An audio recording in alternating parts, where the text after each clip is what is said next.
Welcome to the Deep Dive. Today we're getting straight into the world of innovation, specifically through a really fascinating source, the BongoHive Newsletter. This isn't just, a list of updates. It feels more like a snapshot of a living, breathing tech scene, especially in Zambia. Our mission: to pull out the key insights, maybe some surprising bits, and the stories that show how innovation actually happens on the ground. We'll look at how mentorship works there, how money changes things for startups, and how local problems are leading to some pretty interesting solutions. Yeah, it's quite something how one newsletter can give you such a detailed picture of what a community is doing to, well, push technology and grow the economy. We can dig into the specific things BongoHive is doing, who the key people are, and the very practical steps they're taking to help entrepreneurs. So what's in it for you listening? Well, you'll get a feel for how these startup ecosystems work, the power of these community hubs, and maybe even get inspired about how innovation grows when it gets the right support. Okay, let's get into it. So diving straight into this BongoHive newsletter, it kicks off by highlighting inspiring mentors guiding our Women in Tech Zambia founders. And it talks about their co-working space being this central hub. It definitely sounds like a real community feel, right? Oh, absolutely. It's clear it's not just about desks and chairs. It's about building an environment where people connect, learn from each other, and actually grow. The newsletter really makes a point of mentioning the mentors for the Women in Tech cohort. These aren't just random people. They've got experience from global tech, from local companies.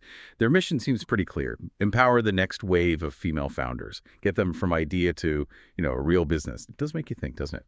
How vital is that kind of dedicated mentorship for early stage companies? That's a really good question. And it gets very concrete when you see the examples they give. Like, they mention Zama Bubuku of Cherry Pick and Namsan Goma of Tayeni Mobility. They apparently stood out in these pitchback sessions, and these sessions weren't just standard pitches.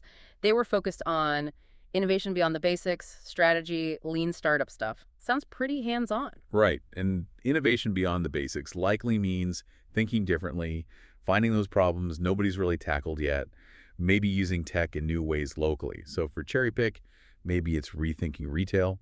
For Tayeni Mobility, maybe it's a totally new take on transport logistics, not just another ride app. Yeah. And the lean startup part, that suggests they're pushing founders to test ideas fast, learn from real users, get an MVP out there, not just polish something for years. So standing out probably means they really got those ideas and applied them smartly. They had data, they tested things.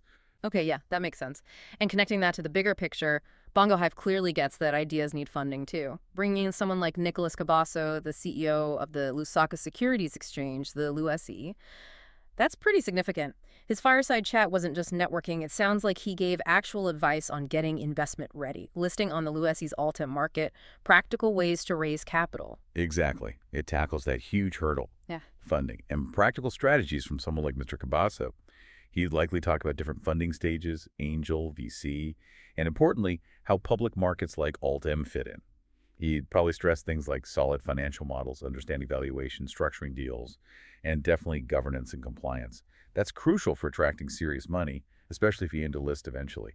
It gives founders a real structured path. Right, moving beyond just informal networks. Okay, and looking ahead, the newsletter mentions upcoming stuff too, like the pitch day for the Timbuktu Mindtech Accelerator. August 27th, 2025, 10 startups picked from 350 across Africa. That's intense. And they're pitching solutions using drones, AI, data analytics, specifically for mining challenges. Very focused. That focus is interesting. In mining, drones could be used for surveying, mapping security, even measuring excavated stuff. Saves time, makes it safer, AI and data. Predicting when equipment might fail, optimizing extraction, improving safety, tracking environmental impact. Yeah. For Africa, where mining is huge, this is important. It's about African entrepreneurs solving African problems with new tech, making the industry more efficient, safer, greener. And then there's the EdTech and AI in Daba on August 28th. Partnering with Edulution, involving the Minister of Education, Minister of Technology, that signals a real push for tech in government schools. But the bit that really caught my eye was the workshop on AI for Zambia's local languages, supporting all 72 Zambian languages with AI. That sounds massive and incredibly inclusive. Oh, that local language project is huge. It's saying digital inclusion isn't just about internet access, it's about language. Think about it. Education, health info, business opportunities all become more accessible if AI tools work in your own language. It gets beyond just English or other major languages. And it helps preserve those languages too, making sure they're part of the digital future, not left behind. It's a really powerful model. It really is. And BongoHive isn't just stuck on traditional tech either, are they? That opportunities in our community section talks about grants from the hashtag Ziv4ABC project Zambia for agroforestry, biodiversity, and climate, supporting things like bamboo, wild mushrooms, edible caterpillars, ecotourism. That's quite a broad view of innovation. It really is. It shows they're thinking about diversified growth, using innovation in, well, maybe less expected areas. Supporting bamboo or wild mushrooms isn't just about new products. It's about sustainable use of local resources, biodiversity, climate resilience.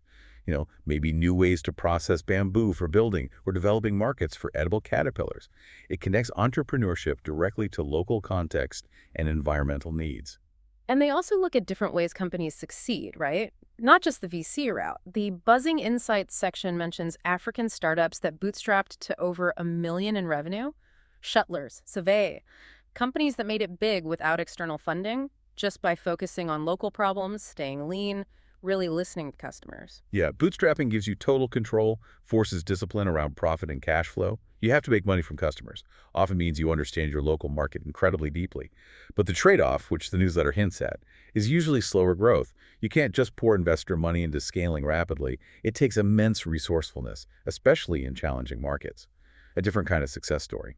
And then for the investors listening, or those interested in that side, there's the mention of the Beyond the Pivot podcast with Tommy Davies, talking about angel investing in Africa, not just the money, but the mentoring, the networks, the strategic help they provide. Exactly. Tommy Davies would likely highlight how angels in Africa are often very hands-on. They provide smart capital. They bridge gaps, open doors, offer advice based on their own experience. It's crucial early-stage support. So you see this whole picture: support for bootstrappers, a path to public markets, and this vital angel network underneath. It's all connected. And even the newsletter itself uses tech, smartly offering an AI-powered audio version, using Google's AI voice tech. It's a small detail maybe, but it shows they're using tech to make their own stuff more accessible for commuting, multitasking, whatever. It's a neat little example, isn't it, using tech for inclusion, right down to how they share their own news. It fits with the bigger picture, like the local language AI project. Meet people where they are. So wrapping this up, we've really unpacked a lot from just this one BongoHive newsletter. It's shown us everything from nurturing female founders and funding connections to specialized mining tech and even preserving local languages with AI. It really drives home that building a strong tech ecosystem isn't just about big ideas. It's about the steady, ground-level work connecting people, providing resources, creating chances. Yeah, the interconnectedness is what really stands out. The mentoring, the funding options, the community building, using AI for accessibility, it all works together. Each part supports the others, and it shows how these focused local efforts can really create waves, making a genuine impact. So the final thought for you to take away: look at the diversity of approaches here. Angel investing, bootstrapping, high-tech mining solutions, sustainable agroforestry.